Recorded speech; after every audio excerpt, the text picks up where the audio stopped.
Bueno, ya está entrando la.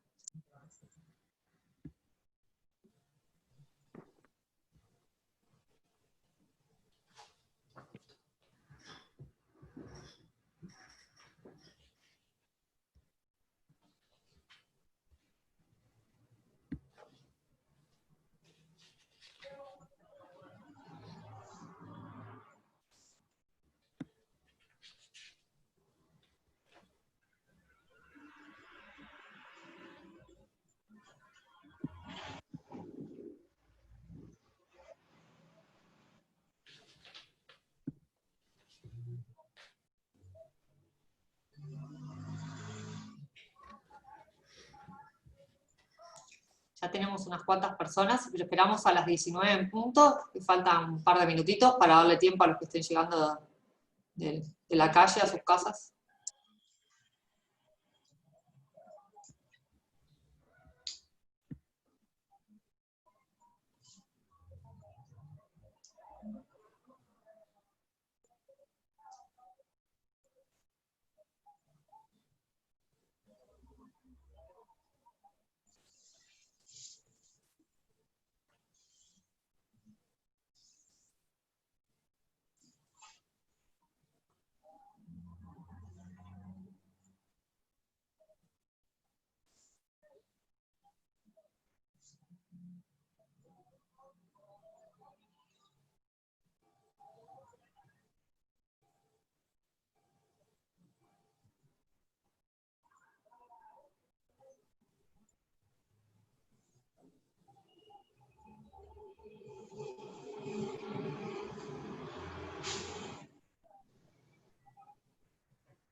Quedabas muy oscuro, doctor, ahí.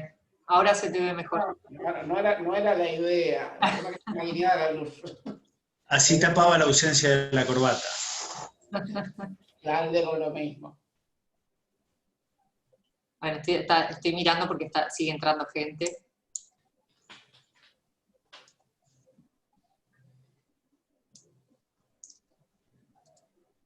Bueno, muy bien. Mete unas manitos. Ahí está. Buenas tardes para todos. Mientras van entrando todos los espectadores, les voy comentando que este formato que vamos a utilizar hoy es un webinar. Quiere decir que ustedes nos van a poder ver y escuchar, pero nosotros no los vemos ni los escuchamos. Sí vemos una lista de participantes y lo que vamos a hacer es, posteriormente a las exposiciones de los doctores, vamos a abrir un espacio de preguntas y respuestas. Durante la charla, si las quieren ir ya planteando, tienen un botón abajo de sus pantallas que dice preguntas y respuestas, o question and answer, que lo pueden escribir ahí, y nosotros lo vamos leyendo y lo vamos organizando después para el espacio de preguntas. Yo creo que ya estamos, decano, te cedo la palabra, y podemos arrancar.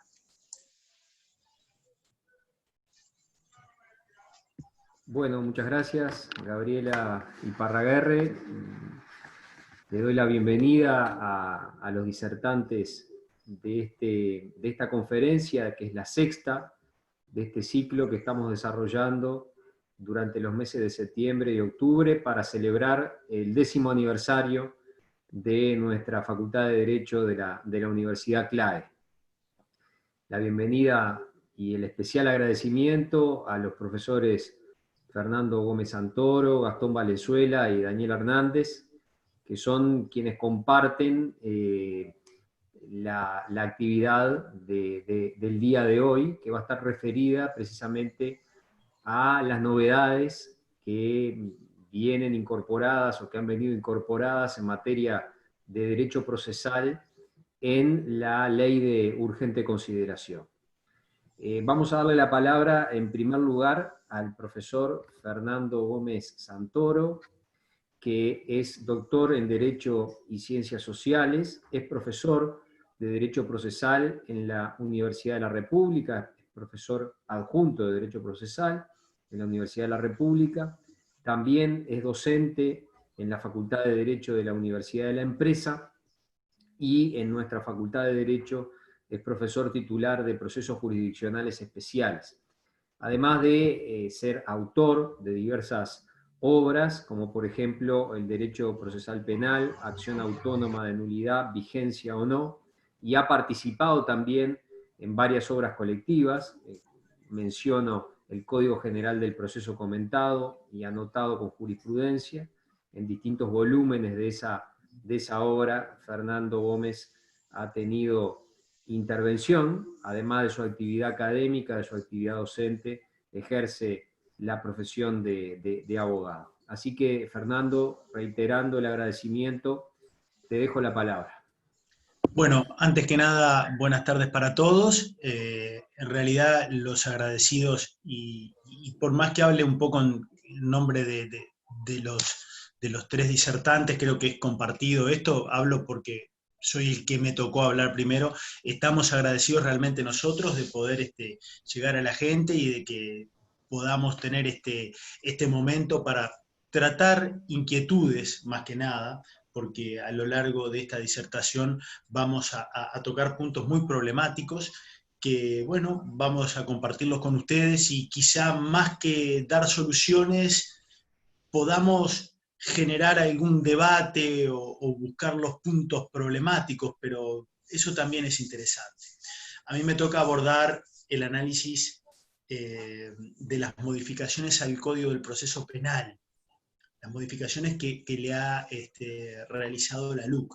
Bueno, yo en realidad en el esquema había hecho modificaciones importantes y no tan importantes, pero analizando un poco más a fondo todas las reformas, diría que son todas importantes, porque, y en esto pienso seguir un orden cronológico de acuerdo a cómo han sido las modificaciones, es decir, no es por relevancia, sino que es de acuerdo a cómo se han ido modificando los artículos. Arranco por la primera modificación, artículo 17, que modifica el artículo 100 del principio de oportunidad, y uno podría pensar, la modificación no es tan grande, quizá como es agregar la estructura simplificada, como vamos a ver en unos minutos. Pero sí que es importante. Hay algunas modificaciones del artículo 100 que no van a generar problemas. Por ejemplo, lo que tiene que ver con la pequeña modificación al literal A, ¿verdad? Se baja la pena para que proceda principio de oportunidad, ¿verdad? El literal A dice que procede este principio o la aplicación de este principio cuando se trate de delitos de escasa entidad que no comprometan gravemente el interés público, a menos que la pena mínima supere 1 año. Antes era 2 años. Una cosita simplemente de redacción, que también tenía el texto anterior. Quizá no es lo más técnico mencionar que no comprometan gravemente el interés público. Toda figura penal compromete el interés público. Si la forma en que lo compromete es escasa, mínima, quizá no debería ser regulada como figura penal, pero creo que todos entendemos a qué apunta la norma. Esto no va a generar problemas. Lo que sí va a generar problemas es que al artículo 100 pretendió equiparárselo al artículo 98, que es aquel que permite que el fiscal no inicie la investigación penal o le ponga fin a la ya iniciada. En ese caso, está regulado un mecanismo de oposición de la víctima, que el artículo 100 no lo tenía, ¿verdad? El artículo 100 tenía una regulación en la redacción anterior, por la cual funcionaba cuando el fiscal pedía la aplicación de este principio, le enviaba la resolución y los antecedentes al juez, y el juez controlaba la regularidad formal, ¿verdad? Y si entendía que estaba mal aplicado, mandaba a que eso se reexaminara por otro fiscal. Es decir, el juez directamente mandaba que se reexaminara por otro fiscal. Ahora, con la nueva redacción del artículo 100, hay 2 controles de este principio de oportunidad. Uno, que es el que hace el juez, pero ya no dice que el juez cuando controla porque pidió el fiscal la aplicación, lo va a reenviar al fiscal subrogante si entiende que está mal aplicado, sino que simplemente la norma, el 100.2, lo que dice es la decisión del Ministerio Público de no iniciar la persecución penal o abandonarla ya iniciada se adoptará siempre por resolución fundada. Se notificará a la víctima y se remitirá al tribunal competente conjuntamente con sus antecedentes para el control de su regularidad formal y para su reexamen, pudiendo en consecuencia el tribunal desestimar la resolución del Ministerio Público y ordenar el inicio de la persecución penal o retomarla ya iniciada. La resolución no admitirá recursos. Es decir, acá no me está diciendo se lo reenvío al fiscal subrogante. Acá me dice, no, el juez va a controlar. Y agrega algo que no decía el 100 en la redacción anterior. Agrega a lo que ya decía la redacción anterior, es decir, la regularidad formal, el control de la regularidad formal, ahora le adosa esta frase, y para su examen. Creo que esto está dando a entender que el juez va a controlar no solo la forma, sino también el mérito, cosa que creo que podía ser antes, por más que solo se refiriera a la regularidad formal, ¿verdad? Ello además porque el 264 permite la consulta de la carpeta fiscal por parte del juez. Pero reitero, en lo que hace al trámite, este control lo hace el juez automáticamente cuando se pide por el fiscal la aplicación del principio en análisis. No está previsto que si el juez entiende mal aplicado el principio de oportunidad, lo reenvíe al subrogante del fiscal, sino que parecería por la redacción, ¿verdad? Ordenar el inicio de la persecución penal o retomarla ya iniciada. Parece que se lo está ordenando a ese fiscal. Por el contrario, la víctima también puede oponerse. Y acá ya eso nos genera otro problema. Porque el juez tiene que controlar la resolución fiscal de aplicar el principio de oportunidad. Pero la víctima también puede oponerse. Y puede que tanto víctima como juez reciban esa resolución el mismo día. Quizá no. Pero los plazos que tienen para oponerse uno y para resolver otro son diferentes. El juez va a tener el plazo que tiene para resolver las sentencias interlocutores o las definitivas de acuerdo a la naturaleza que se le asigne a esta resolución. Mientras que la víctima va a tener un plazo de 30 días. ¿Qué puede ocurrir? Supongamos que el juez entiende que está bien aplicado el principio de oportunidad. La víctima notificada en plazo se opone. El juez tiene que volver a juzgar lo que él ya entendió que estaba bien resuelto, ¿verdad? Entonces, puede ocurrir eso. O puede ocurrir que el juez diga, bueno, esto está mal aplicado, y la víctima también se oponga. Entonces, en estos casos, creo, en que está interviniendo una víctima, me parece lo más saludable, pese a que la norma no lo diga, es que el juez, para tomar resolución, espere que se le notifique primero a la víctima. Si ésta no se opone, ahí va a resolver de acuerdo a lo que él estime y porque tiene que hacerlo. Y si la víctima se opone, ahí va a resolver debido a la oposición de la víctima, caso en el cual va a convocar una audiencia, va a escuchar a las partes y va a resolver. Alguna cuestión menor, ¿verdad? Creo que, por ejemplo, cuando el artículo 100.4 dice que la resolución no admitirá recursos, está refiriéndose a la resolución que ordena el reexamen, porque la oposición de la víctima funciona como está regulada en el 98. Se opone la víctima, se convoca audiencia, y si el juez hace lugar a la oposición de la víctima, reenvía al fiscal subrogante.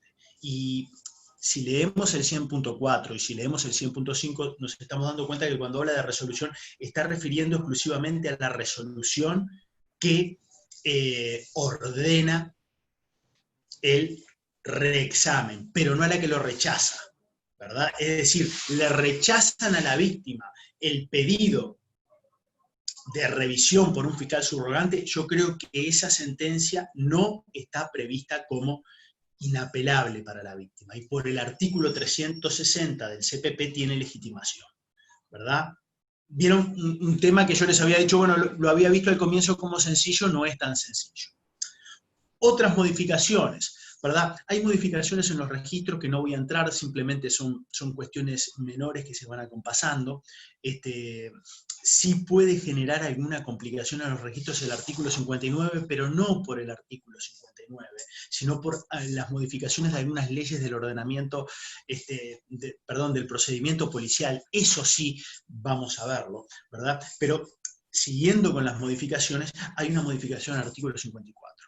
¿Verdad? El artículo 54, y vinculado con el principio de oportunidad, y por qué digo vinculado, por lo que vamos a ver ahora, tiene una modificación importante.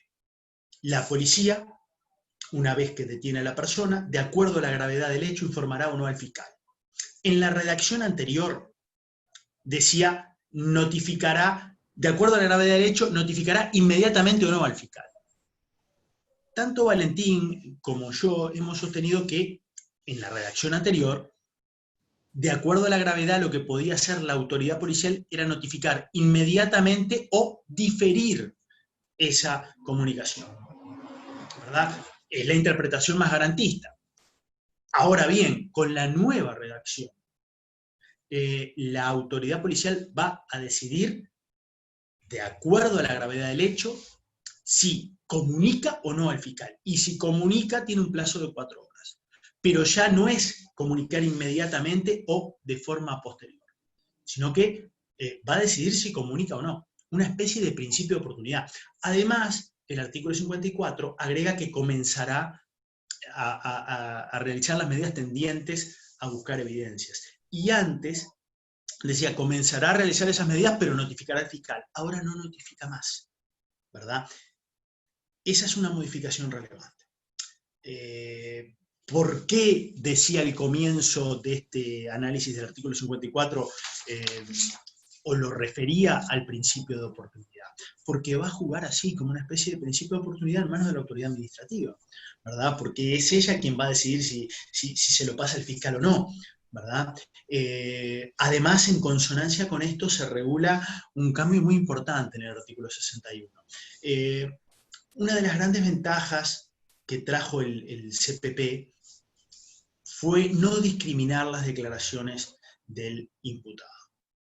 Nuestro constituyente, muy sabiamente, en el artículo 16 habló de la declaración del imputado. No la calificó ni como indagatoria ni como ratificatoria. Y dijo que iba a estar el defensor, ¿verdad? Y dijo que el juez tenía 48 horas para tener a una persona detenida, ¿verdad? Y luego o la libera o empieza el sumario. Con la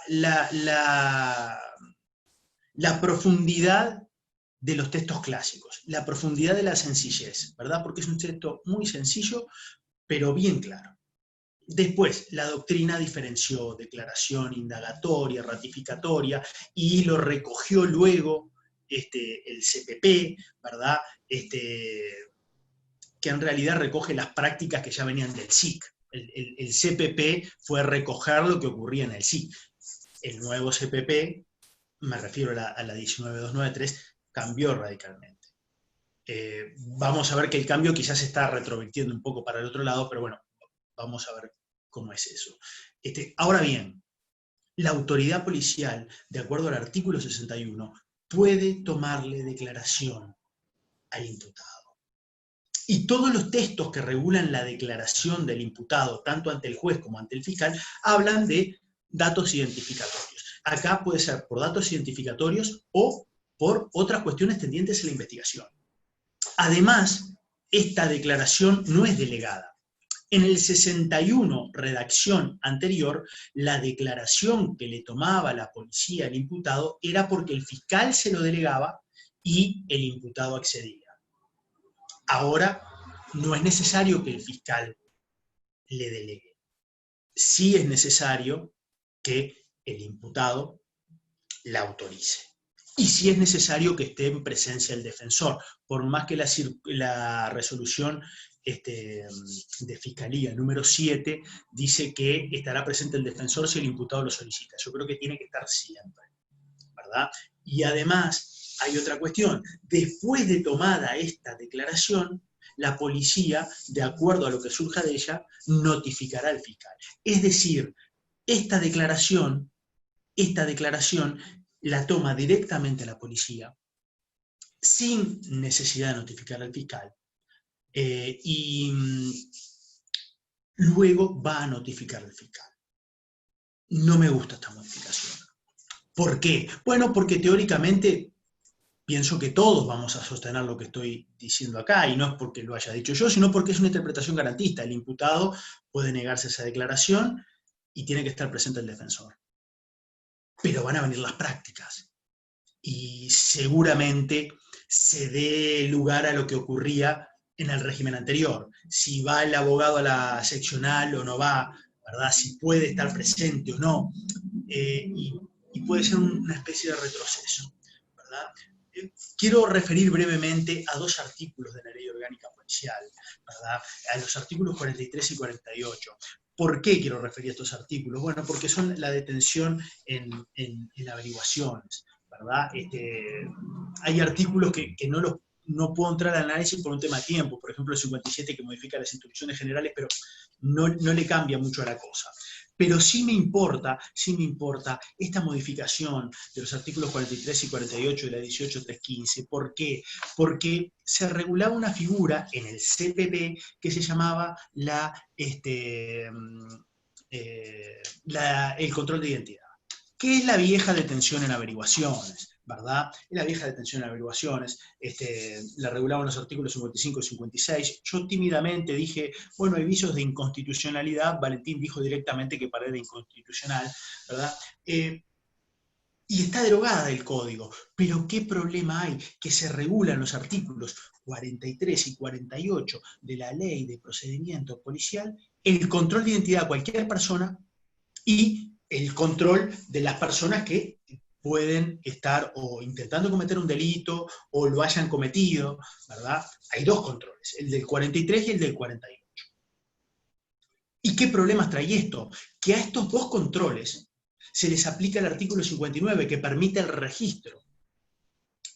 Antes, el control de identidad solamente procedía cuando una persona estaba en posición o de cometer un delito, o había indicios que lo había cometido. Ahora el 43 de la Ley de Procedimiento Policial permite la detención en averiguaciones. Me piden la identificación, falseo datos, ¿verdad? O digo un nombre que no tengo, puedo ser eventualmente llevado a la seccional. Y eso habilitaría también un registro personal del artículo 59. Y esto lo ha tratado muy bien la doctrina chilena, porque este registro procede tanto para cualquier persona que no se identifica o da una identidad falsa, como para aquel que es detenido porque eventualmente iba a cometer un ilícito. Entonces, como que hay medidas de constricción más fuertes en este sentido, ¿verdad? La modificación de la Ley Orgánica, de la Ley de Procedimiento Policial, permite que el control de identidad sea para cualquier persona, no para un individuo que está por cometer delito. Entonces, puede ser sometido a registro de vestimenta, del equipaje, ¿verdad? Entonces, la doctrina chilena postula una interpretación un tanto mesurada, ¿verdad? Que no puede ser tratado de la misma manera en un simple control de identidad, por ejemplo, a un transeúnte, que a una persona que hay indicios que ha cometido o que puede estar por cometer un delito. Después hay modificaciones en la excarcelación provisional, pero es mínima, permite la salida del país cuando la persona está con caución juratoria, y hay modificaciones de relevancia en lo que es la prisión preventiva. en este punto creo que ha llegado el momento de un debate serio, meditado, y que no juguemos opinión al respecto. O la prisión preventiva pasa a ser la regla, o la prisión preventiva es de excepción. Y si la prisión preventiva es de excepción, no podemos regular presunciones, ¿verdad? El código en la redacción originaria tenía el artículo 223, que luego fue modificado, ¿verdad? El 224, que también fue modificado, y tenía los artículos 225, 226, 227.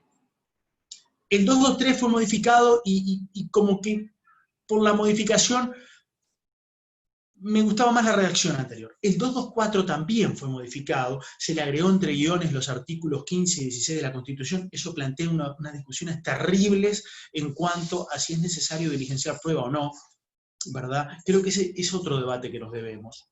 Si respetamos la Constitución para procesar a alguien, perdón, para procesar no existe más el procesamiento, para imponer la prisión preventiva de alguien, tenemos que diligenciar prueba. No queda otra. Así lo dice la Carta, así lo entienden los autores constitucionalistas. Por más que nos digan que los constitucionalistas decían otra cosa, Justino Jiménez de Arecha decía eso. He visto trabajos que dicen no decía eso, y cuando llegan a la parte que justamente dice si para detener a alguien, que es ponerlo en un arresto administrativo, se necesita semiplena prueba, con más razón, en aquel entonces sí, para procesarlo también. Y hay autores que llega el momento de esa frase y ponen 3 puntitos y corchete, ¿verdad? Pero ese también es un tema. Por respeto al legislador, el 224 mantiene entre paréntesis la remisión de los artículos 15 y 16 de la Constitución. Pero el gran tema es que el 224 regula muchas presunciones de peligro, de fuga, de peligro de riesgo para la víctima y para la sociedad. Y eso es un disparate, porque esos peligros ya estaban regulados en los artículos 226 y 227. Entonces, en ese punto es reiterativa. Pero hay otro tema. En la redacción anterior, el 2242, decía, estas presunciones funcionan cuando la persona es reincidente o reiterante. Con lo cual yo sostuve que, bueno, como el 224 es posterior al 227, que regulan los riesgos para la víctima y para la sociedad, se aplica el 224. Entonces, para que funcione esa especie de presunción, tiene que ser reincidente o reiterante. Ahora el 2242 borra esa exigencia y procede esa especie de presunción en todos los casos, ¿verdad? Es decir, es un poco más severa para la prisión preventiva. Pero hay otra cuestión. Ahora permite que el juez pueda consultar la carpeta en materia de medidas cautelares, algo que creo que el juez ya podía hacer, porque el 266.6 dice las medidas cautelares se adoptarán atendiendo a la carpeta fiscal. El verbo atender implica consultar, ¿verdad? Entonces, siguiendo un poco lo que decía Gonzalo Fernández, porque Gonzalo Fernández en un trabajo dice, parece contradictorio con la oralidad argumentativa que regula el código esta exigencia, yo siempre entendí que se podía consultar la carpeta. Obviamente, en la práctica no fue así, no se consultaba la carpeta. Creo que ahora con la nueva regulación del 264 no hay problema, tiene una norma que así lo habilita. Pero también hay modificaciones de relevancia en el abreviado. El proceso abreviado tiene modificaciones de relevancia que las voy a referir rápidamente. Creo que está bien, se baja también los años. Antes se podía pactar en delitos con pena de hasta 6 años, mínima de hasta 6 años, y ahora hasta 4. Pero hay otra modificación de relevancia. Antes había que estar a la tipificación que hacía el fiscal. Ahora hay que hacer a la tipificación que surja de la ley. Y eso es muy importante. Y me marca una toma de posición. En el ordenamiento argentino, sobre todo, era muy discutido esto. El juez tiene que tomar en cuenta la pena que marca la ley, la mínima que marca la ley, o la que pide el fiscal. En la redacción anterior había que estar a la tipificación que hacía el fiscal, así fuera equivocada. En la actual hay que estar a la que marca la ley. Eso es un tema importante. ¿Por qué? Porque me va a impedir que fiscal e imputado acuerden los hechos, como creo que se podía hacer antes. No se puede pactar tampoco la calificación jurídica, porque hay que estar a la que marca la ley, ¿verdad? Cosas que yo en su momento sostuve que se podía pactar, como también lo sostuvo otra doctrina. Walter Guerra entendía que la calificación jurídica se podía pactar, Lucía Long en algún trabajo de las jornadas también, Soba por el contrario entendía que no, ¿verdad? Pero creo que ahora, como el juez debe de considerar la tipificación que hace el legislador, ya no se puede pactar ni los hechos ni la calificación jurídica. La pena mínima nunca va a ser inferior al guarismo mínimo previsto por el legislador.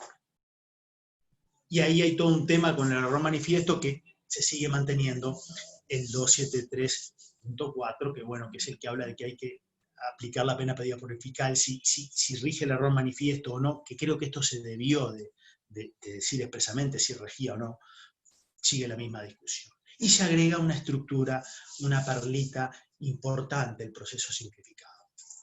¿Qué tengo para decir del proceso simplificado? Bueno, varias cosas. Tendríamos para hablar varias horas del proceso simplificado, pero primera falacia. El código sale con la tercera modificación en vigencia y el sistema del doble juez.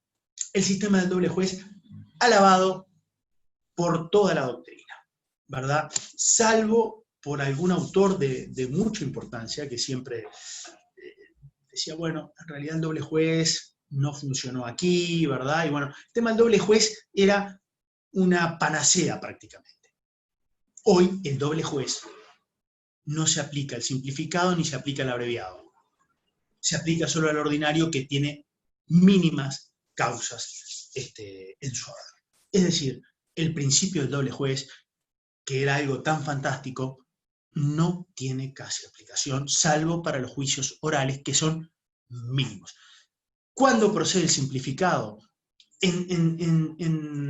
Cuando el fiscal lo pide, cuando el fiscal anuncia que va a solicitar una pena inferior de 3 años o inferior, o cuando se rechaza un abreviado y el juez así lo aplica.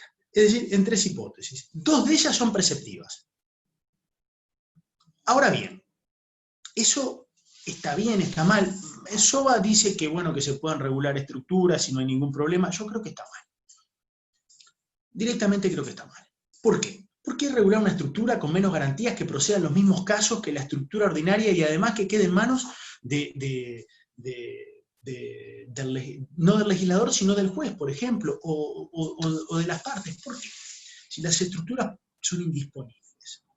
¿Y por qué regular una estructura de menos garantías? Ahora bien, yo creo que en los casos en que no es de precepto la estructura simplificada, cuando se convoca a la audiencia y el imputado se opone, creo que el juez tiene que darle razón a ese imputado, porque basta la oposición del imputado para que se vaya a la estructura de mayores garantías, ¿verdad?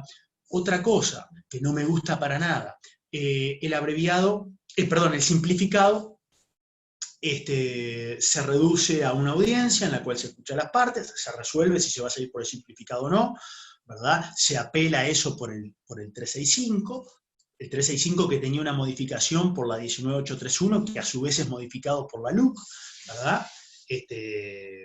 Esa modificación creo que está bien. Si bien no me gusta la diferencia de las apelaciones, creo que esa modificación está bien. Pero ahora bien, ¿qué ocurre? Una vez que acusa al fiscal, una vez que se va a la estructura simplificada, se le pregunta al imputado, por ejemplo, si él admite o no lo que dijo el fiscal, y si no hay prueba, dice la norma, se dictará sentencia. ¿Qué ha entendido Soba? Bueno, que no se modifica el régimen de la valoración de la prueba, que no es plena prueba.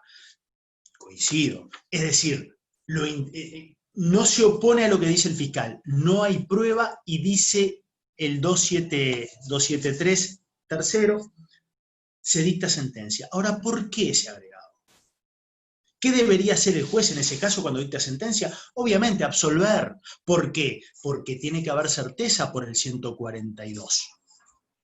Por más que el imputado confiese, es indiferente. Y lo que dice Soba, lo cual comparto, suscribo y estoy totalmente de acuerdo, no hay un nuevo sistema de valoración de la confesión, porque parecería por este sistema que por la confesión el imputado ya queda condenado. No, no lo hay. Pero esa regulación está mal. ¿Por qué? Porque va a dar pie a que se condene básicamente con la confesión. ¿Me explico? No había por qué regular esto, ¿verdad? No había por qué regular esto. Va a llevar en la práctica seguramente a que si el imputado diga que admite los hechos y no hay prueba, se lo condene. Contrariamente a lo que debe ocurrir, ¿verdad? No me gusta esta modificación. Creo que ya estoy en tiempo, simplemente quiero referir a algunas cuestiones de la libertad anticipada, que hay una pequeña modificación, permite que cuando se otorga este beneficio a un extranjero se lo devuelva al país de origen, y además hay alguna modificación en los institutos de liberación, como la libertad prueba. La libertad prueba viene a modificar a la libertad vigilada e intensamente vigilada. La intensamente vigilada había sido derogada tácitamente por la 19831. La vigilada tiene la estocada con la LUC, ¿verdad? Queda claro en esta regulación que es a pedido de parte y que la dispone el juez, con lo cual yo creo que en la estructura abreviada no puede pactarse esta libertad. Pero creo que en esto estoy más solo que, como se dice habitualmente, que el uno, porque ya con el otro sistema, pese a que creo que no correspondían, se pactaban sin ningún problema y había instrucciones de Fiscalía General en ese sentido. Yo estaría dejando por acá, y bueno, después aguardo las preguntas y doy paso al siguiente expositor. Muchas gracias. Muchas gracias, Fernando. Corresponde entonces ahora que le demos la palabra al profesor Daniel Hernández Stanevicius, que es docente de Derecho Procesal en la Universidad de la República, en la Universidad CLAE y en la Universidad Católica.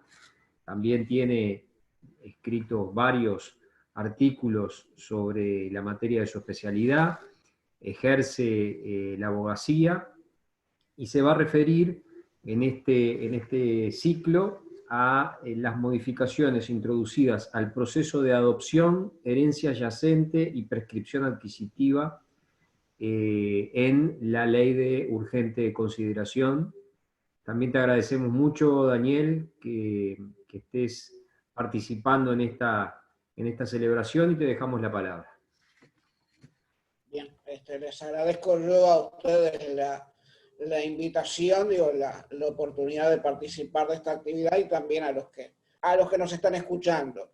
Daniel, arrimate un poquito más al micrófono, me parece que... Como les adelantaba el decano, me voy a referir por mi parte a una especie de miscelánea de modificaciones que ha realizado la LUC a diversos procesos. En primer lugar, a las modificaciones realizadas en lo que refiere al proceso de adopción, esto es, al Código de la Niñez y de la Adolescencia, modificaciones estas que, si bien eventualmente plantean en algún punto algún pequeño problemita, podemos considerar estas relativamente en forma positiva. Por un lado, al artículo 132 del Código de la Niñez, que es donde se regulan las medidas iniciales que debe tomar el tribunal frente a un niño, niña o adolescente respecto a si insertarlo en una familia, si institucionalizarlo, etcétera, se le otorga una mayor libertad al tribunal, permitiéndole que, en el caso de que así lo entienda, privilegie la permanencia del menor con un núcleo familiar con el que haya formado un vínculo de una intensidad tal que no implique una afectación, en el caso de cortar ese vínculo, que eso implique una afectación a la integridad, al estado de el niño, niña o adolescente. Obviamente todo esto condicionado a una evaluación técnica y una decisión fundada del tribunal, pero le da una mayor latitud al tribunal en ese sentido y no lo limita a estar necesariamente acotado a las propuestas que vengan de parte del INAU en cuanto a las familias de acogida, sino que pueden privilegiarse algún otro tipo de soluciones que se hayan ido dando en la práctica y que no acogerlas implicaría cortar un vínculo que ya está formado por parte del menor. Ahora bien, este mismo artículo 132.6, que es el que le abre esta oportunidad al tribunal, plantea un problemita menor, pero interesante, tanto remite a las facultades del tribunal del artículo 350 del CGP. Esto es, a los efectos de decidir esa cuestión, la permanencia del niño en una u otra familia o institucionalizarlo, el tribunal tendría las facultades previstas por el artículo 350 del CGP. Facultades que ya a estas alturas todos sabemos que no son facultades, en verdad son poderes, deberes del tribunal, pero esa es una cuestión más teórica que me parece no oportuna de plantear en este momento. Lo que sí genera un problema es el alcance de esa remisión del 350.5, concretamente al día de hoy, ya que allí la remisión en el CGP es a los poderes de instrucción del juez penal en la etapa del sumario, de acuerdo a lo previsto en el Código Procesal Penal. El Código Procesal Penal, que como todos sabemos, primero ya no tiene etapa de sumario y, más importante aún, no tiene poderes probatorios para el tribunal. Me animaría a decir que al día de hoy el proceso penal tiene una actividad del tribunal mucho más restringida que la del proceso civil, al contrario de lo que ha sido lo tradicional en nuestro país. Tanto esa remisión al 350 como que no tiene demasiado sentido, sin perjuicio de los esfuerzos que se han hecho por alguna doctrina y jurisprudencia de intentar dotar de otro sentido al 350, punto 5, y entender que la remisión se sigue manteniendo al código derogado, esto es al CPP del 80. Pero dado que remiten al código y al 350.5, y por tanto a un CPP con un sumario, hubiera sido una buena oportunidad para también aclarar o solucionar ese punto que plantea problemas no solo para los casos de adopción, sino para todos los procesos en los cuales es de aplicación el artículo 350.5, esto es, los procesos sociales en cuanto al alcance de la iniciativa probatoria del tribunal. Por otro lado, también se modifica el artículo 133 del Código de la Niñez y de la Adolescencia, ya en el marco del proceso de separación, o sea, ya en una etapa posterior, el niño ya ha estado funcionando en el marco de una familia determinada y se pretende la separación definitiva de la familia originaria o la familia biológica del niño. A esos efectos, armonizando las soluciones del 133 y del 132, también en el proceso de separación se amplían los poderes del tribunal en el mismo sentido que en el 132.6. Esto es, también cuando se procede a la separación del niño de su familia, el tribunal no queda atado a proceder de acuerdo a lo indicado por el INAU necesariamente, sino que con resolución fundada también puede apartarse de la recomendación del INAU y remitirlo niño a una familia, no sea esta la que recomienda el INAO, por ejemplo, por no estar inscrita en el registro de adopciones del instituto.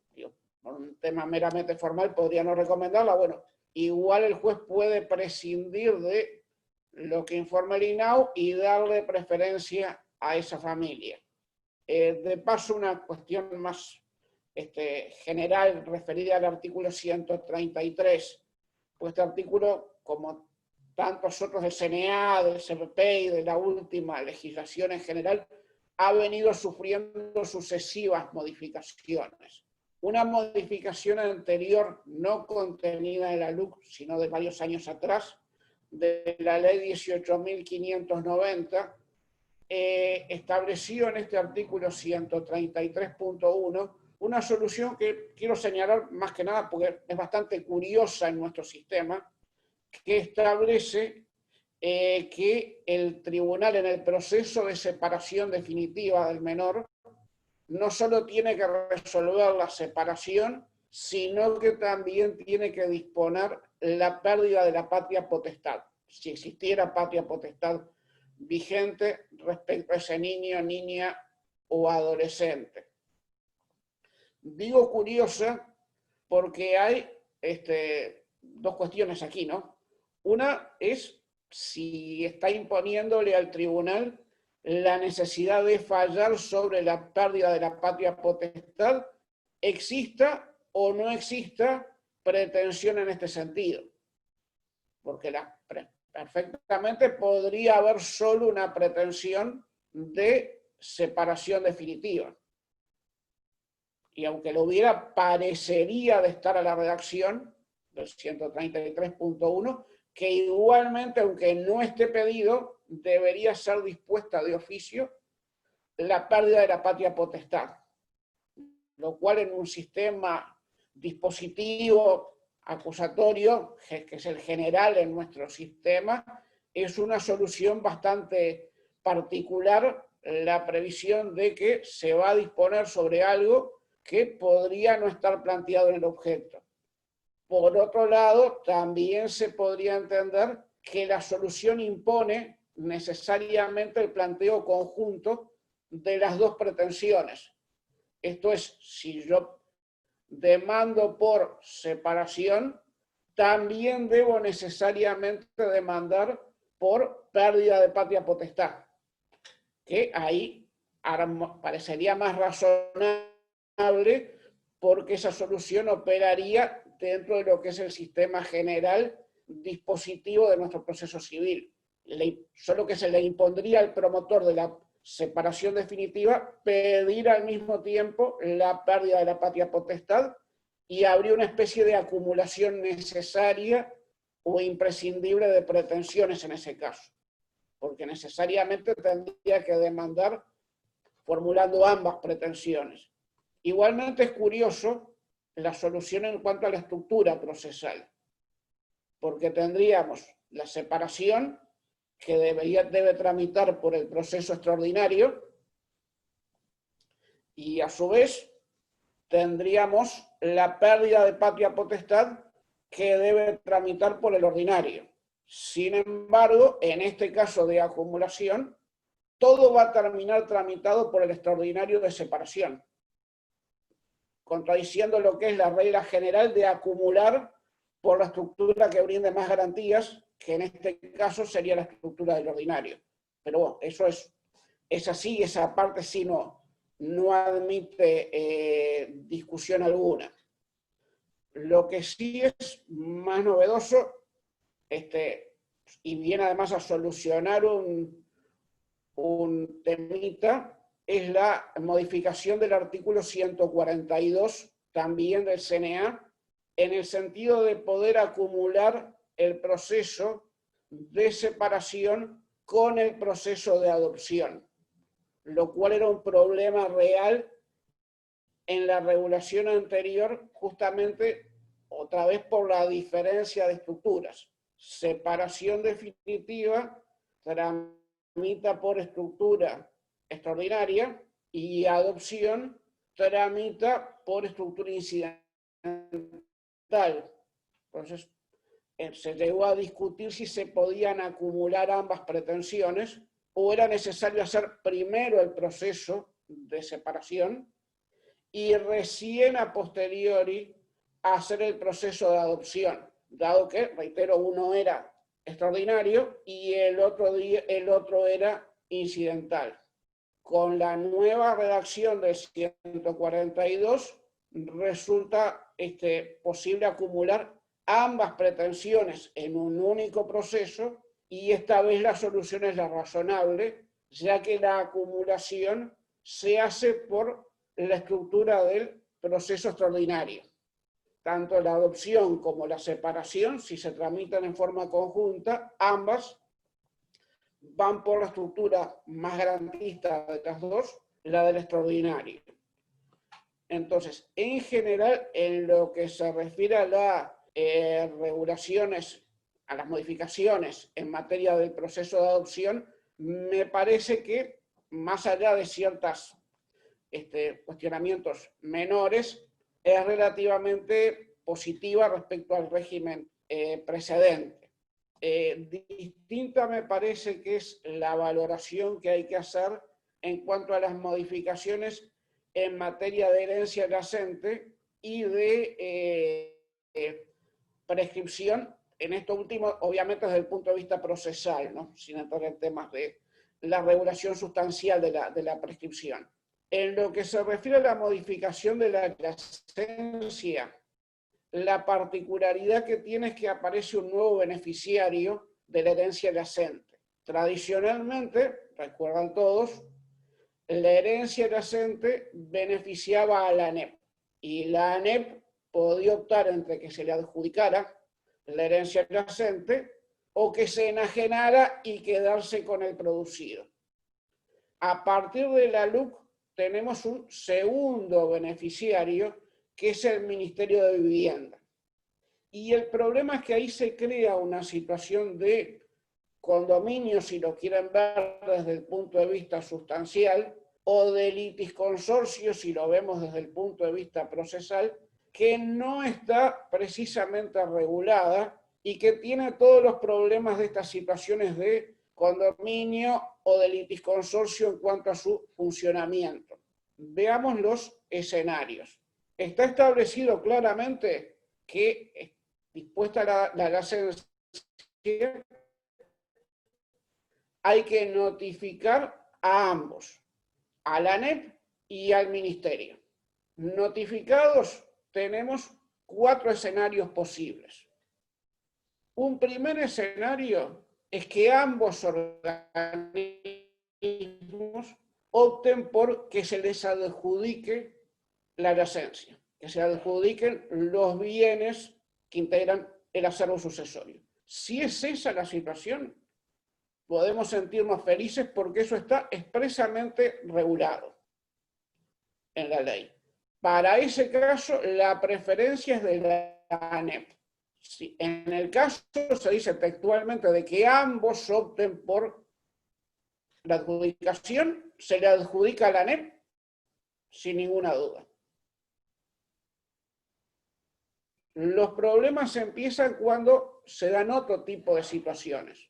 Para empezar, cuando la ANEP pide la adjudicación, pero el Ministerio pide la venta. Y ahí nos encontramos con que no hay regulación expresa. Porque la norma lo que dice es, en caso de que ambos opten por adjudicación, la preferencia es de la ANEP. Y habría que hacer toda una construcción en el entendido de que la ANEP tendría una especie de preferencia general para la adjudicación de la herencia yacente, basándose en que se dice que el beneficiario es en primer término la ANEP y en segundo término el Ministerio, y en que si ambos optan por la adjudicación, la preferencia es de la ANEP, pero son todas elaboraciones que no están previstas a texto expreso. La hipótesis de conflicto entre uno pidiendo que se le adjudique y el otro pidiendo que se enajene no está expresamente regulada. Y parecería, por tanto, que, reitero, si la ANEP pide la adjudicación, habría que entender que tiene una especie de preferencia y adjudicarla a la ANEP. Parecería, pero es lo que me parece a mí, reitero. No hay nada escrito, ni hay jurisprudencia, ni hay absolutamente nada hasta el momento sobre ese punto. Del mismo modo, si el Ministerio de Vivienda pide la adjudicación y la ANEP pide la venta, parecería que habría que adjudicarla al Ministerio de Vivienda, porque además ese sería el único escenario en que correspondería adjudicar al Ministerio de Vivienda. Porque si los dos optan por la adjudicación, prima primaria. Si solo primaria pide la adjudicación, obviamente no le van a adjudicar al ministerio. Y si ambos piden la venta, tampoco le van a adjudicar nunca al ministerio porque no pidió adjudicación. Entonces, la única forma que se adjudique al ministerio es que el ministerio lo pida y ANEP, por el contrario, pida la venta. Entonces, parecería que habría un orden de adjudicación. Primero primaria y segundo el ministerio. Pero reitero, tampoco eso está aclarado. Y peor aún, menos está aclarado qué ocurre si se pide la venta. Porque se venden los bienes. ¿Y quién se lleva el producido de la venta? Tampoco está dicho. Allí lo que se me ocurre es aplicar las reglas generales cuando hay una situación de indivisión. Si hay una situación de indivisión, hay dos beneficiarios, no hay nada previsto sobre quién se beneficia y en cuánto, bueno, repartan en partes iguales. Igual cuota parte del producido de la venta para el ministerio, igual cuota parte del producido para la ANEP, porque ahí no hay norma tampoco que diga quién se lleva cuánto del producido. Y el riesgo en la práctica que puede tener todo este sistema, al margen de que puede terminar resolviéndose cualquier cosa según el juzgado en el que uno esté planteando la adyacencia, al no haber una norma clara en uno u otro sentido, es que puede terminar fomentando una especie de bulimia, por llamarlo de algún modo, en el pedido de adjudicación. Porque si yo soy la ANEP, al margen de que el inmueble me sea útil o no me sea útil para el cumplimiento de mis fines, que era el criterio que hasta ahora usaba la ANEP para optar por adjudicar, me sirve para construir una escuela, me sirve para construir un centro de vacaciones, al margen de eso, digo, podría igual solicitar la adjudicación para beneficiarme con el 100% del inmueble. Porque nada me impide al mes, al año, a los años, de que se me adjudicó el inmueble, enajenarlo y cobrarme el 100% del precio de la enajenación. Y me obtuve el beneficio del 100% y dejé de lado al otro organismo. O al mismo, o al revés. Digo, podría el ministerio decir, no quiero que se venda, quiero que se me adjudique, así yo me beneficio con el 100% del producido de la adyacencia. Porque no hay tampoco establecido en la ley ninguna regulación para en base a qué criterio el organismo pide o no pide que se le adjudique. Dice que pide que se le adjudique. ¿Para qué? ¿Por qué? Bueno, eso será criterio del organismo. Entonces, me parece que acá generaron toda una serie de problemas al introducir esta situación de doble beneficiario de la herencia adyacente sin regular expresamente el funcionamiento de esa situación del beneficiario doble. Peor aún, es el del artículo 420 de la LUC, donde se ve que alguien tomó alguna visión vieja de la ley que regulaba la adyacencia, no actualizada, y nos aparece el Ministerio Público interviniendo en la herencia adyacente. Y aparece porque, claro, en la ley original que reguló el proceso de yacencia, el Ministerio Público participaba porque el Ministerio Público participaba en el proceso sucesorio. Ahora ya sabemos que hace años el Ministerio Público no tiene participación en el proceso sucesorio. Sin embargo, acá se refiere en el 420 de la LUC a que notificados la ANEP y el Ministerio, cesa la intervención del Ministerio Público. Intervención que el Ministerio Público no tenía, y bueno, no sé si ahora tiene, porque parecería que sí, que resucitó la intervención del Ministerio Público en la herencia yacente, por lo menos en las primeras etapas. O habría que entender esto como un gaf, como un error involuntario, y bueno, e ignorarlo y no darle participación, pero bueno, estaríamos desatendiendo lo que en definitiva dice el texto. Por último, brevemente, pues ya me estoy dando cuenta que estoy relativamente en el límite o quizás un poquito excedido del tiempo. En lo que se refiere a la prescripción, desde el punto de vista procesal, lo que se hace es agregar al 349 un numeral, incluyendo el proceso que se tramita por la estructura extraordinaria. Esto no es que plantee dificultades desde el punto de vista teórico, digo, no hay duda de que la solución es que a partir de la LUC el proceso de prescripción es un proceso que va por la estructura extraordinaria, pero sí parece que perdón,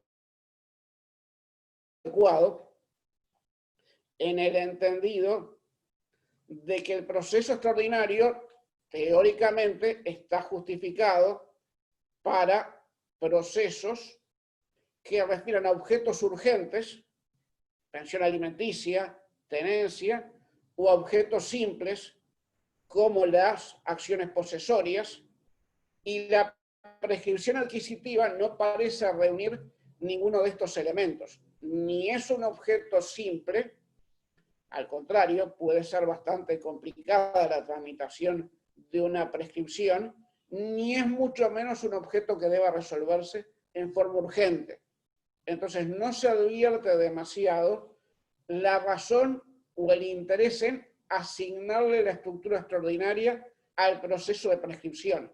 Máxime cuando en la práctica el proceso extraordinario tiende a funcionar mal, porque los jueces suelen aplicarlo como un ordinario, un extraño, y no le dan exactamente el trámite legal, se generan problemas en cuanto a, por ejemplo, en lugar de ordenar la prueba fuera de audiencia, la ordenan en la audiencia, por más que sea extraordinario, no aplicando las normas del CGP al respecto, etc. Y además, en general, el proceso extraordinario es más limitado que el ordinario, y no parece bueno limitar un proceso que refiere a una cuestión de importancia como la prescripción con las limitaciones del proceso extraordinario. Bueno, termino por acá entonces. Muchas gracias por la paciencia, y le cedo la palabra entonces a Gastón. Bueno, muchas gracias, Daniel Hernández. Vamos a dejarle entonces ahora para el cierre la palabra al profesor Gastón Valenzuela, que es aspirante a profesor en la Universidad CLAE y también en el... Me perdí acá. En la Universidad Católica también, Gastón. Ahí está. También, Mario. Es egresado, es abogado y escribano por la Universidad Católica. Y tiene un diplomado en Derechos Humanos con énfasis en acceso a la justicia por la AUSJAL y del Instituto Interamericano de Derechos Humanos. Y también es miembro de la Asociación Uruguaya de Derecho Procesal Eduardo J. Couture. Va a hacer una presentación sobre el proceso de desalojo de los arrendamientos sin garantías que creó la Ley de Urgente Consideración. Así que, Gastón, muchísimas gracias también a vos participar en este ciclo y te dejamos la palabra. Buenas noches a todos. Les agradezco, me sumo también a los agradecimientos, les agradezco esta invitación y los felicito por la iniciativa. Bueno, hoy vamos a hablar justamente de los procesos de desalojo sin garantía regulados por esta ley y algunas particularidades básicamente que tienen estos procesos. Yo voy a compartir una pantalla con un PowerPoint para que quede más sencillo para todos. Vamos a hacer así.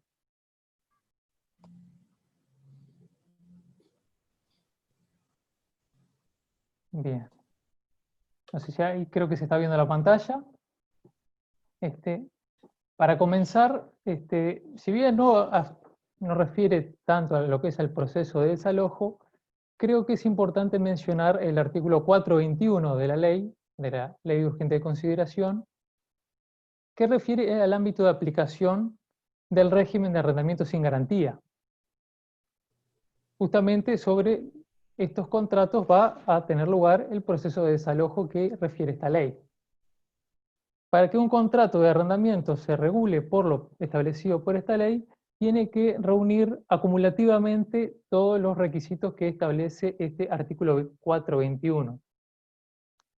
No los vamos a mencionar porque son cuestiones más bien de derecho sustancial, pero simplemente tengan presente que tiene que ser un contrato de arrendamiento con destino casa-habitación, no tiene que haber garantías, ese contrato tiene que estar extendido por escrito y en él se tiene que consignar expresamente el plazo y el precio y la voluntad de las partes también de regularse o de someterse a esta ley. Si no se cumplen con todos estos requisitos, bueno, el contrato de arrendamiento no se va a regular por esta ley, sino que se va a regular por el Decreto Ley 14.219 y por el Código Civil en lo que corresponda. Ya entrando a lo que nos interesa acá, el primer artículo que encontramos referido a una cuestión procesal es el artículo 426, que habla de las causales de desalojo durante la vigencia del plazo contractual. Y allí menciona 3 causales. La de arrendatarios malos pagadores, que la vamos a ver después, la de inmuebles expropiados y la de fincas ruinosas. Estas dos, la de inmuebles expropiados y la de fincas ruinosas, únicamente les voy a hacer algunos comentarios. En lo que tiene que ver con los inmuebles expropiados, tengan presente únicamente que no en todos los casos en que tenga lugar un proceso expropiatorio, se deberá tramitar un posterior proceso de desalojo. Y ello por cuanto el expropiante, el organismo expropiante, puede solicitar la toma urgente de posesión, y bueno, en ese caso se va a seguir el trámite especial de ejecución que se prevé en esas leyes de expropiación, y no va a tener lugar un proceso de desalojo. Y por otro lado, el tema de las fincas ruinosas, que aquí se reitera con pequeñas variantes en la redacción, lo que ya dispusiera el numeral quinto del artículo 26 del Decreto Ley 14.219. Pequeñas variantes en cuanto a que se eliminó la parte final de ese numeral que establecía una prohibición de volver a arrendar esas fincas que habían sido consideradas ruinosas hasta que el tribunal que entendió en ese proceso de desalojo resuelva que, bueno, que la finca perdió ese carácter. Y finalmente, en lo que respecta a estas cuestiones de fincas ruinosas, mencionarles que se establece un plazo especial de desalojo que no podrá exceder de 45 días y luego el lanzamiento que será de 15 días. Ya entrando a una cuestión un poco más importante, es lo que refiere al desalojo por vencimiento del plazo. Y acá, bueno, para comenzar estudiando a los sujetos que van a participar de este proceso, hay que tener en cuenta que el artículo 456 de la Ley de Urgente de Consideración establece que la legitimación activa, bueno, corresponde al arrendador o al subarrendador, promitentes compradores o al acreedor anticrético, no tiene ninguna variante con lo que es la regulación o el régimen general de arrendamientos, pero sí es importante mencionar que no se requiere acreditar el derecho de propiedad, sino que únicamente estos sujetos deberán agregar el contrato de arrendamiento original o bien un testimonio por exhibición realizado por escribano. Y a su vez, la ley agrega, en lo que considero que es un acierto, que no es necesario acreditar encontrarse al día en el pago de cualquier tributo nacional o departamental. Y ustedes se preguntarán, como yo ahí lo consigné, ¿qué sucede con el administrador? ¿El administrador del inmueble tiene legitimación para promover el desalojo o en cambio no la tiene? ¿Y esto por qué? Bueno, porque el artículo 456 de la ley no lo menciona. Entonces podría generarse la duda. Bueno, sin embargo, este sujeto sí tiene legitimación porque el artículo 60 del decreto ley 14.219 es aplicable por expresa disposición del artículo 458. El artículo 458 de la ley de urgente consideración, en una redacción un poco rara, dice que no van a ser aplicables las disposiciones de la 14.219 con determinadas excepciones, y ahí enumera algunos artículos entre los que está este artículo 60 del decreto ley 14.219.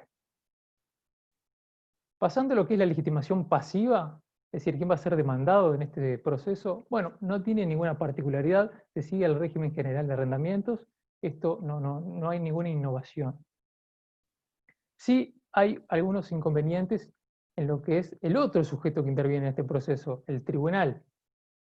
¿Por qué? Bueno, porque el artículo 454, como lo vamos a ver ahora, tiene algunos errores de redacción bastante importantes a mi criterio. Al menos 2 errores de redacción bastante graves. ¿Por qué? Porque dice que en estos procesos, en los procesos de desalojo, de lanzamiento y de juicios ejecutivos por cobro de arriendo, lógicamente que estén amparados en esta ley, serán competentes los juzgados de paz departamentales del lugar de ubicación del inmueble. ¿Y esto por qué genera un inconveniente? Bueno, porque como ustedes sabrán, no todos los juzgados de paz son departamentales. Hay juzgados de paz que son departamentales y hay juzgados de paz que son seccionales. Entonces, ¿qué sucede en aquellos casos en los que el inmueble está radicado en un lugar en el que hay un juzgado de paz seccional? ¿Ese juzgado de paz seccional va a ser competente o el sujeto, el arrendador, va a tener que trasladarse a la capital departamental o al lugar donde exista un juzgado de paz departamental para tramitar el proceso de desalojo? Bueno, yo creo que en estos casos, a pesar de lo establecido en el artículo 454, lo que quiso decir el legislador es que son competentes los juzgados de paz, sean o no sean departamentales. Pero adviértanse que este no es el único inconveniente del artículo. ¿Por qué? Porque este artículo no siguió el giro en la redacción que seguía la 14.219. El artículo 43 de la 14.219 decía que en todas las cuestiones que se susciten referidas a arrendamientos, a desalojo y lanzamientos, son competentes los juzgados de paz. Acá no dice eso. Acá dice que en los procesos de desalojo, en los lanzamientos, en los juicios ejecutivos, son competentes estos juzgados. Entonces, ¿qué sucede, por ejemplo, con la intimación judicial de pago? ¿Qué juzgado es competente? Esta ley no lo dice. Uno podría considerar que, bueno, como la ley no lo dice, se puede aplicar el artículo 43 de la 14.219 y entender que es el juzgado de paz del lugar de ubicación del inmueble. Pero encontramos con que el artículo 458 de esta ley dice que no es aplicable las disposiciones de la 14.219. Entonces, ¿cómo hacemos? Otra alternativa sería ir a las normas generales de determinación de la competencia que establece la ley de organización de los tribunales. Y ahí tenemos otro problema, porque si consideramos que la intimación judicial de pago es un proceso voluntario, de acuerdo a lo dispuesto del artículo 406.3 del CGP, va a ser competente, de acuerdo a lo que dice la LOT, el artículo 73 de la LOT, el juzgado de paz departamental. Y ustedes me dirán, bueno, pero en la práctica, cuando se hay que hacer una intimación judicial de pago por un alquiler, se va al juzgado de paz del lugar de ubicación del inmueble, que no importa que sea o no sea departamental. Sí, eso está bien. ¿Pero por qué se hace así? Porque el decreto de ley 14 o 19 le otorga una competencia específica, que acá no se puede aplicar. Entonces queda como este bache en el que no se sabe qué juzgado es el competente. Yo de todas formas considero, aunque esto es una opinión personal, que más allá de lo que dice este artículo 454, lo que quiso decir en realidad, y lo dijo mal, es que en todas las cuestiones vinculadas a procesos de desalojo, lanzamiento y juicio ejecutivo, es competente el juzgado de paz. No importa que sea paz departamental o no sea paz departamental. Lo único que es relevante es que sea el juzgado de paz del lugar de ubicación del inmueble. Y entrando ya a otro tema, lo que es justamente el trámite del proceso de desalojo por vencimiento del plazo, bueno, en primer lugar señalar que este proceso reviste la estructura monitoria. En esto no se aparta del régimen general. Y bueno, una vez presentada la demanda, al igual que lo que sucede en todo proceso, el tribunal controlará el cumplimiento de los requisitos procesales formales, como sucede siempre, y además, en este caso, de acuerdo a lo que establece la ley, el tribunal controlará también que esa pretensión se ajuste a los requisitos del artículo 421, es decir, que el contrato cumpla con los requisitos del artículo 421 que vimos hoy. Bueno, ¿y qué sucede, por ejemplo, si el tribunal considera que no se han cumplido con los requisitos del artículo 421? Es decir, que se trata de un contrato de arrendamiento, pero que no cumple con todos los requisitos para estar regulado por esta ley. Bueno, aquí la ley nada dice. Y con un agregado, el artículo 432 no incluye a esa resolución del tribunal dentro de las sentencias, dentro del elenco de sentencias apelables. Por lo que si seguimos una interpretación literal, parecería que únicamente esa resolución del tribunal que considera que no se están cumpliendo con los artículos, con los requisitos del artículo 421, únicamente es susceptible del recurso de reposición. Bueno, por otro lado, puede sostenerse, esto es una idea que no es de mi autoría, sino que le corresponde al doctor Daniel Hernández, que está acá presente, que en esos casos hay un vacío que tiene que ser integrado y puede ser integrado recurriendo a las normas del CGP. De acuerdo al artículo 432, como vamos a ver luego, se seguirá el procedimiento establecido en los artículos 353 a 360 del CGP. Y el artículo 360 del CGP establece que es apelable la resolución que rechaza liminarmente la pretensión.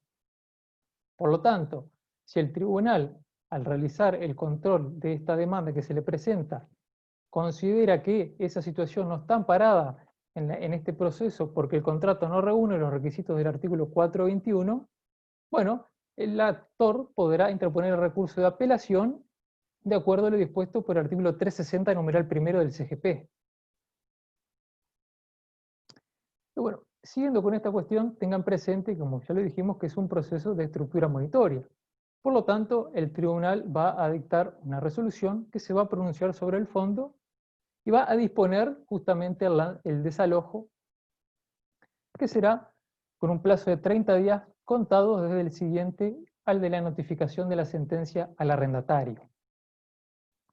Como ustedes aprecian, allí hay una abreviación de los plazos de desalojo, pasando de esos plazos de 1 año o de 6 meses que prevén el decreto ley 14.219 y la ley 8.153, al plazo de 30 días que prevé esta ley.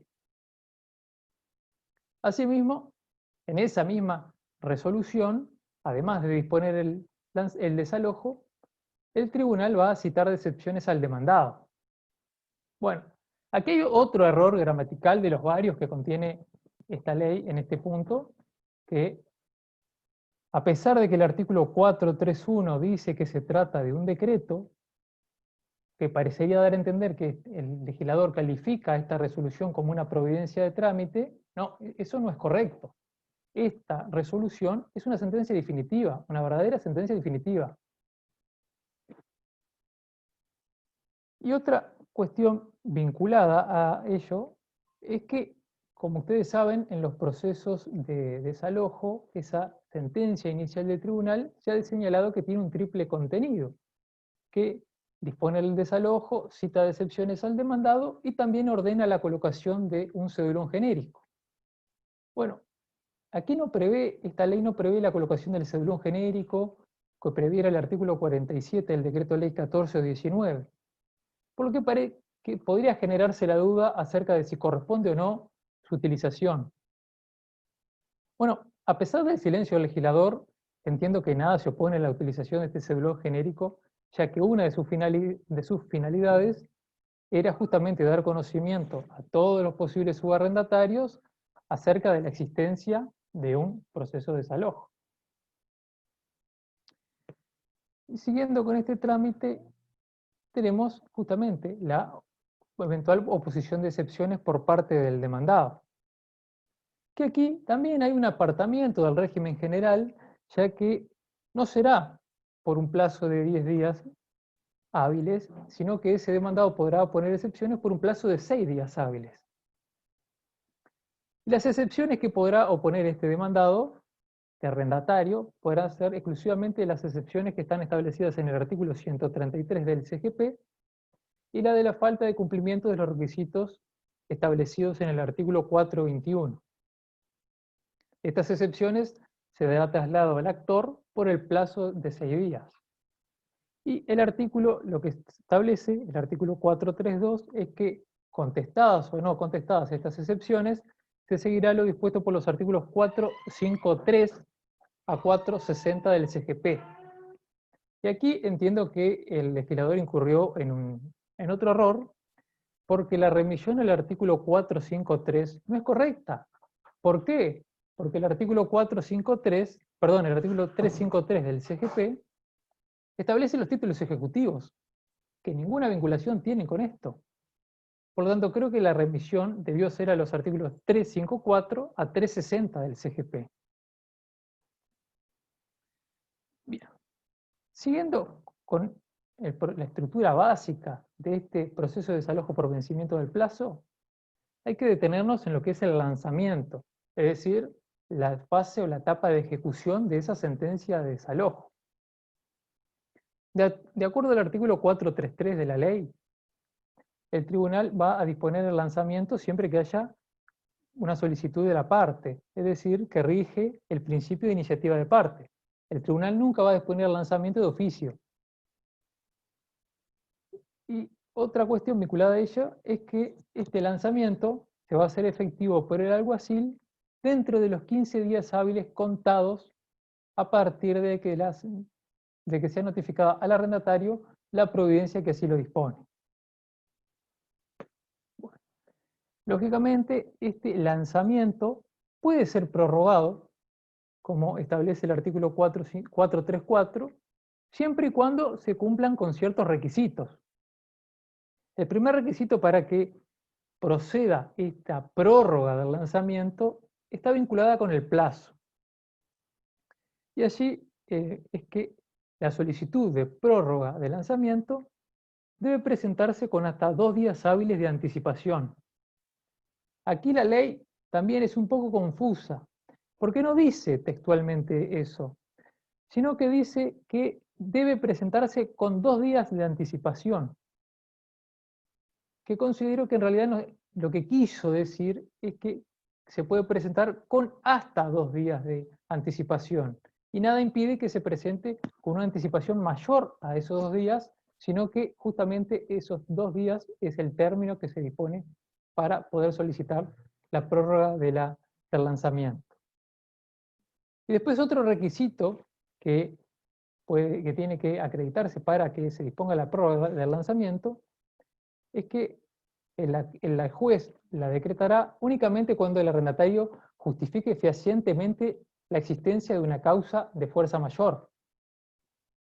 Acá creo que el legislador perdió la oportunidad de definir o al menos establecer un elenco enunciativo al menos de qué se consideraban por causales de fuerza mayor, que pudieran dar lugar a una prórroga del lanzamiento. Si bien el legislador no lo dice, creo que resulta aplicable lo dispuesto por el inciso segundo del artículo 8 del decreto ley 15.301. Esto es aquellos casos en los que en el inmueble habiten menores de hasta 14 años de edad, mujeres embarazadas, personas mayores de 70 años, y que la ejecución del lanzamiento recaiga en los meses de invierno. Pero eventualmente podrían existir otras causas de fuerza mayor que la ley no mencionó. Y a su vez esto podría generar otra serie de interrogantes, que la ley nada dice. Por ejemplo, ¿cómo el demandado puede demostrar fehacientemente una causa de fuerza mayor? ¿Debe acompañar prueba documental o se trata de otro tipo de prueba? La ley no lo dice. ¿El tribunal va a decretar sin dar traslado al actor o en cambio va a darle un traslado, le va a conferir un traslado? La ley tampoco lo dice. Y si da ese traslado, ¿por qué plazo va a ser? Nada dice. Por otro lado, y vinculado con esta prórroga de lanzamiento, es que en el caso de que se conceda esa prórroga, no podrá hacerlo por un plazo mayor a los 7 días hábiles. Por lo que esto me genera un poco de dudas acerca de si el legislador efectivamente está utilizando el término causa de fuerza mayor en un sentido técnico, o más bien vinculado a lo que sería un motivo fundado. ¿Por qué? Porque bueno, como ustedes sabrán, las causas de fuerza mayor denotan cierto criterio de estabilidad, es decir, algo que tiende a perdurar en el tiempo y que no deja de existir en un breve plazo. Por lo que si la prórroga se va a conceder con hasta 7 días, parecería que ese elemento o esa situación que dio lugar o que posibilitó la prórroga del lanzamiento no desaparecería en un plazo tan breve que de hasta 7 días. Por eso entiendo que más bien el legislador lo que está acá atendiendo es que haya un motivo fundado que permita prorrogar ese lanzamiento por un breve plazo de hasta 7 días. Y después, siguiendo con el trámite de este desalojo por vencimiento del plazo, hay que hacer referencia a una cuestión tanto menor, que es el artículo 435, que refiere a la irrecurribilidad. Y allí dispone que la providencia que disponga el lanzamiento, así como la que acoja o rechace la solicitud de prórroga y disponga el lanzamiento una vez vencido el plazo de prórroga, no podrá ser objeto de recurso alguno.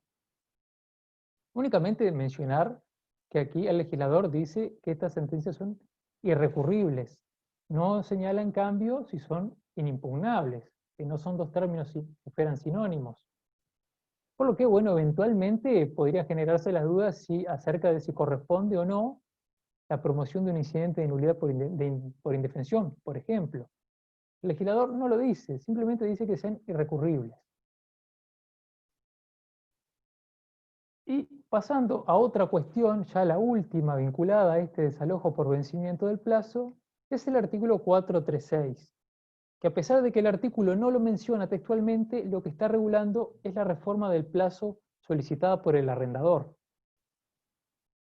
Allí establece que en ese proceso de desalojo por vencimiento del plazo, ese arrendatario o buen pagador debe continuar cumpliendo con el pago del arriendo y demás rubros que están a su cargo. La mora en el cumplimiento de estas obligaciones lo va a convertir en mal pagador y ahí va a haber lo que se llama una reforma del plazo, justamente que la ley califica como mutación del plazo de desalojo de buen pagador en el plazo de desalojo de mal pagador. Con la excepción, claro está, de que el plazo de desalojo de buen pagador que quede pendiente sea menor al de desalojo por mal pagador.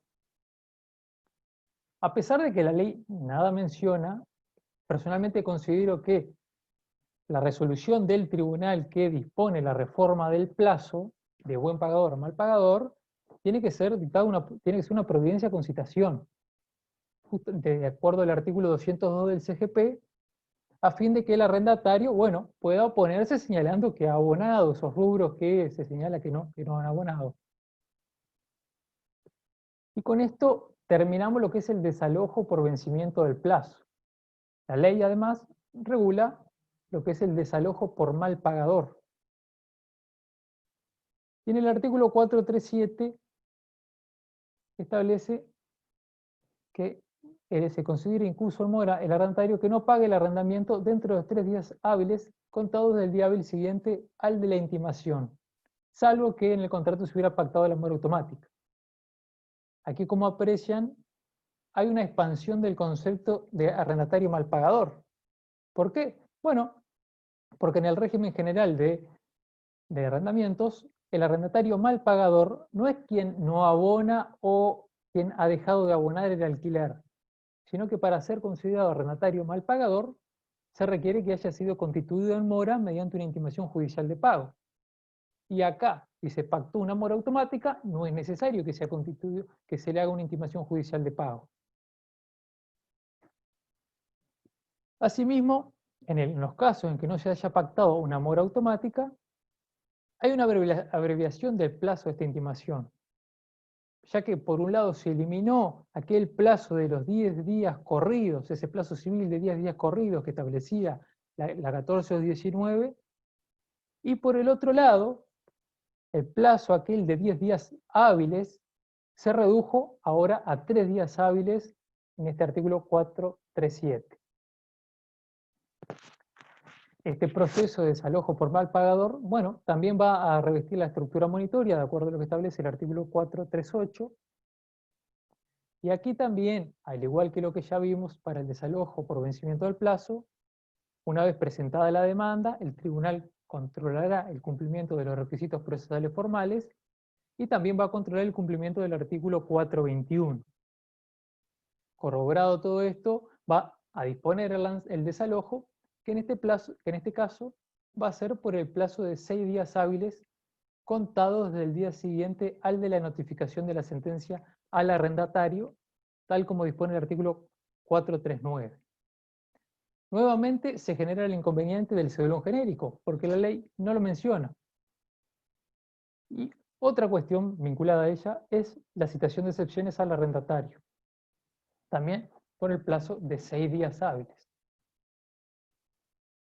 Aquí, con lo que respecta a las excepciones admisibles, bueno, básicamente son las mismas que en el caso anterior, las del artículo 133 del CGP, la de falta de cumplimiento de los requisitos establecidos en el artículo 421 de la ley, y también la excepción de pago, con la particularidad de que no se va a admitir la excepción de pago parcial.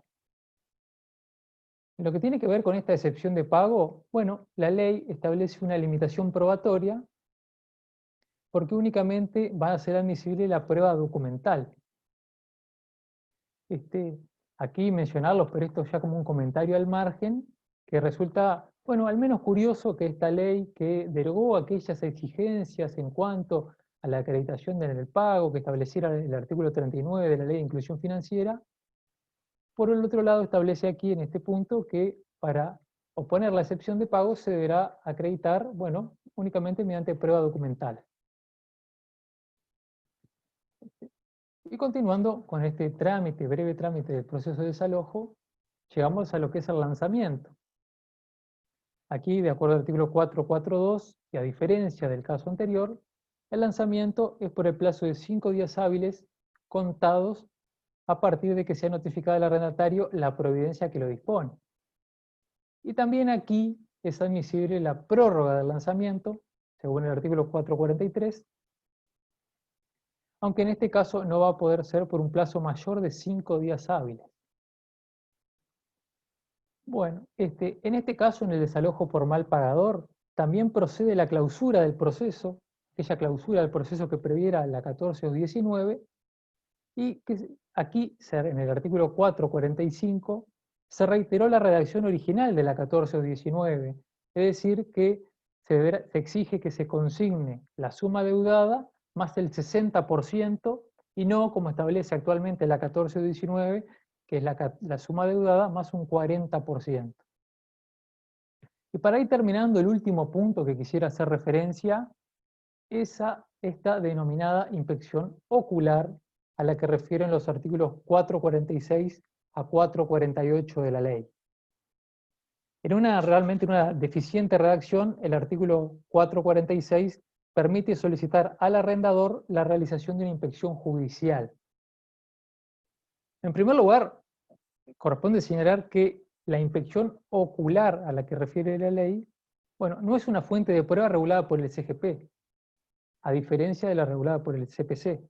El CGP reguló la inspección judicial, que no es sinónimo de inspección ocular. Bueno, creo que la redacción contenida por estos artículos 446 a 448 no es más que una suerte de consagración legislativa de esa práctica forense que por deformación ha provocado que se denomine como inspección ocular a inspecciones judiciales. Incluso el artículo 446 en su contenido hace referencia a la inspección judicial, es decir, parecería, no sé, como que utiliza los términos como sinónimos, a pesar de que no son sinónimos. Bueno, este artículo 446 reitera con algunas variantes de redacción el artículo 53 del Decreto Ley 14.219. Ahora bien, mientras el Decreto Ley 14.219 indica que cualquiera de las partes puede solicitar la realización de una inspección, este artículo 446 parecería otorgarle tal facultad únicamente al arrendador, por lo que podría generarse la duda o la interrogante acerca de si el arrendatario puede o no puede solicitar una inspección judicial. Bueno, considero que sí, que el arrendatario se encuentra habilitado a solicitar una inspección judicial, y ello por cuanto el artículo 355.1 del CGP, que resulta aplicable a este proceso, establece, en su inciso segundo, que el demandado en su escrito de oposición de excepciones deberá mencionar todos los concretos medios de prueba que intente valerse, y ahí eventualmente también podría solicitar la realización de una inspección judicial, a pesar de que la ley nada dice. Y ya el último comentario, y con esto termino, es que se presenta la siguiente duda. ¿Esta inspección judicial puede ser delegada en el alguacil, en este sujeto auxiliar del tribunal? Y la duda es ¿por qué? ¿Por qué esta pregunta? Bueno, porque estos artículos, a diferencia de lo que estableciera el artículo 53 del Decreto Ley 14.219, nada dicen acerca de si esta inspección judicial puede ser delegada en el alguacil o no puede. Ya por eso entonces, como nada dicen, en virtud de una ausencia de norma expresa, entiendo que no resulta admisible esta delegación interna y que toda inspección judicial que sea delegada en el alguacil tiene que ser sancionada con nulidad absoluta por contravenir lo dispuesto por el artículo 8 del CGP. Y ya con esto, bueno, doy por finalizada mi exposición. Aquí quito la pantalla y bueno, con esto termino. Muchas gracias a todos. Muchas gracias al profesor Gastón Valenzuela. Gracias nuevamente a Daniel Hernández, a Fernando Gómez. Había una pregunta que estaba en el chat que iba dirigida a Fernando Gómez. No sé si tuviste oportunidad de verla, Fernando. La contesto en voz alta también, Mario. Claro. La pregunta dice, en relación al debido proceso legal, la intervención del juez, fiscal y policía, existen innumerables situaciones que el fiscal le pide al juez prueba anticipada y da la sensación que se continúa como una especie de concubinato entre fiscal y juez, porque cuando llegamos a la audiencia de tal, previa vista de carpeta, el imputado con su abogado da la sensación que está perdiendo 3-1. No es la prueba anticipada impugnable de inconstitucional, considerando el artículo 12 de la Constitución que consagra el debido proceso legal y el artículo 8 del Pacto de San José. No estamos frente a una falta de garantías en dicha oportunidad porque uno impugna y el juez da la razón a lo pedido por el fiscal. Yo había contestado un poco en la línea que creo que tenemos que sincerarnos un poco con el sistema de proceso que queremos. ¿Por qué digo esto? Porque tenemos un código con una vocación acusatoria, pero que tiene regulaciones que remiendan esa vocación acusatoria, ¿verdad? Por ejemplo, los agregados que decía hoy el 224, por ejemplo, las medidas para mejor proveer, por ejemplo, todo lo que tiene que ver con la nueva atribución de poderes a la policía, ¿verdad? Y hay también algo que me alarma un poco. Se está mirando la bondad del código por la gente que obtiene condena. el código es bueno porque hay más condenados. Y en un sistema procesal penal liberal, el código es bueno porque tiene a los penados que corresponde y a los absueltos que corresponde. Eso es un sistema penal liberal. Por otra parte, también me asusta un poco el tema que no se reguló algo que debió regularse y que da lugar a muchos problemas. No fijar un plazo para la acusación. Para mí tiene el tope máximo de 1 año. Si no acusó en el año de la investigación, marchó y hay que absolver. Daniel entiende que hay que pasarle al fiscal. Gabriel Valentín entiende que la defensa puede pedir que se le fije un plazo. Y todas estas interpretaciones llevan a diferentes soluciones en la práctica. Hoy en día hay 2 tribunales de apelaciones que tienen posiciones encontradas. Pero volviendo a la pregunta de la prueba anticipada, la prueba anticipada tiene una regulación deficiente también, porque se reguló considerando el mecanismo de las diligencias preliminares o diligencias preparatorias en el CGP. Entonces hay un pedido, se escucha la otra parte, se opone, se puede recurrir, y es algo que no es armónico. Pero hay otra cosa que me planteaban algunos jueces penales. Por ejemplo, lo que tiene que ver con la posibilidad que el juez disponga prueba anticipada sin escuchar a la defensa. Eso sí es gravísimo, ¿verdad? Eso sí es gravísimo. Entonces, creo que en este punto debería de haber una modificación, y me decían los jueces que ellos no la disponen sin escuchar a la defensa, ¿verdad? Creo que eso sí puede ser inconstitucional, ¿verdad? No debe de haber, comparto con quien formula la pregunta, que no debe haber un abuso de la prueba anticipada, porque uno a veces ve que se pretende que todo entre por prueba anticipada, ¿verdad? Los informes, no hay que pedirlos en la indagatoria y como prueba anticipada, y no todo es prueba anticipada, ¿verdad? Creo que eso es fundamental también, deslindar muy bien qué es lo que se quiso hacer, porque si empezamos a llenar el expediente de prueba anticipada en la indagatoria, lenta, y no tan lentamente se va convirtiendo en una especie de presumario disfrazado. Ese es el tema y creo que a eso apunta la pregunta. No queremos un presumario disfrazado, ¿verdad? Pero también hay algunas acordadas que permiten que el control de detención se haga primero y luego la audiencia, que no es lo que marca la ley, ¿verdad? Entonces, lentamente, los vicios de la práctica, las soluciones para el caso concreto, las diligencias para mejor proveer son para un caso concreto, la solución. El artículo 75, norma maldita, y digo maldita porque permite que se realicen actos sin la presencia de un abogado, ¿verdad?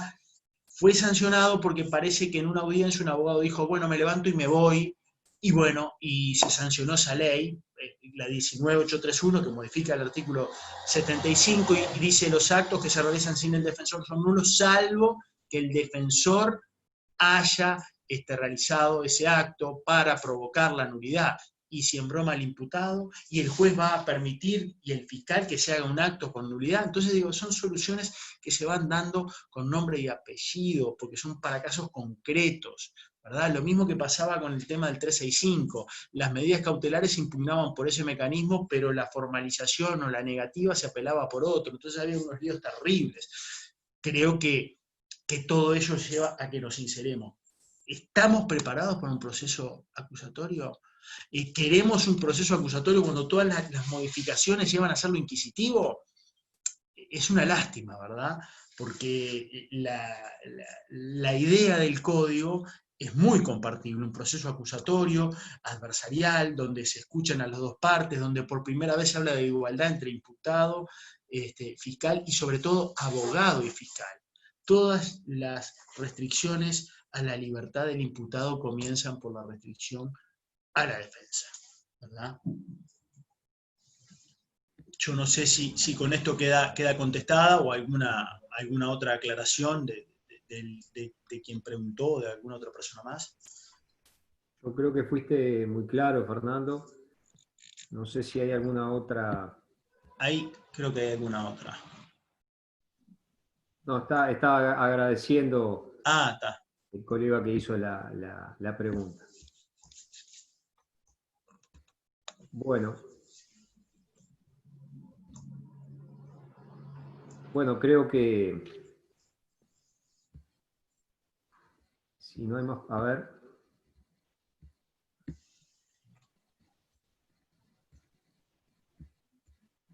Allí la doctora Iparraguerre puso a disposición otra vez el calendario de las próximas conferencias, así que los invitamos a que accedan, a que consulten en la página las fechas y a que continúen acompañándonos en este ciclo de conferencias, agradeciéndole nuevamente a los profesores Fernando Gómez, Gastón Valenzuela y Daniel Hernández esta participación en la actividad de hoy. Y bueno, nos despedimos y les mandamos un saludo también a los espectadores, a quienes esperamos verlos nuevamente en las siguientes actividades. Un saludo. Bueno, saludos.